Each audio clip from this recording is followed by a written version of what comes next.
enak ya. Iya, aslinya Kalimantan nih. Enak banget. Saya aja makan 2 nih. Iya, saya pengen nanam, minta bijinya ya. Oh, Gue bijinya Iya. besar banget. Iya, mau tak tanam ini. Emang bisa ditanam, Bu? Bisa lah, dari biji. Ini mau tak simpan ini, tahun depan baru saya tanam. Hah? Tahun depan? Ini bisa disimpan sampai setahun loh. Masa sih bisa setahun? Masa sih? Lama banget. Gak percaya aku. kayaknya pada bingung ya. Nanya ahli yuk. Ayo. Ini ahlinya. Benih-benih yang ada di sekitar kita, baik itu benih tanaman pangan, hortikultura maupun perkebunan, itu ada klasifikasi atau pengelompokannya. Nah, benih-benih ini dikelompokkan pada 3 kelompok benih. Yang pertama, itu kelompok benih ortodoks.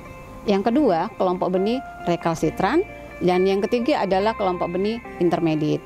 Nah, kelompok benih ortodoks itu biasa dikenal dengan benih-benih yang kita mudah atau dapat kita kontrol kadar airnya. Nah, ciri-cirinya seperti apa? Biasanya benih-benih ortodoks ini itu mengalami pengeringan selama tanaman induk. Yang kedua, itu benih-benih ortodoks itu dapat disimpan lebih lama atau periode simpannya lebih lama. Yang ketiga, dapat disimpan pada kadar air yang rendah. Yang keempat, umumnya benih-benih ortodoks itu berukuran kecil sehingga mudah disimpan. Nah, pada penyimpanan, benih-benih ortodoks ini tidak mudah terserang jamur atau patogen. Seperti apa contohnya? Seperti kita lihat ini. Ini ada benih padi, ini ada benih jagung, kacang hijau, kedelai.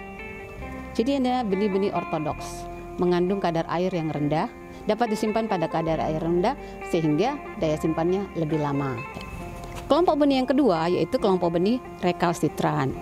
Nah, umumnya kelompok benih rekalsitran ini tidak dapat dikontrol atau tidak mudah dikontrol kadar airnya. Kenapa? Karena kelompok benih rekalsitran ini mengandung kadar air yang cukup tinggi.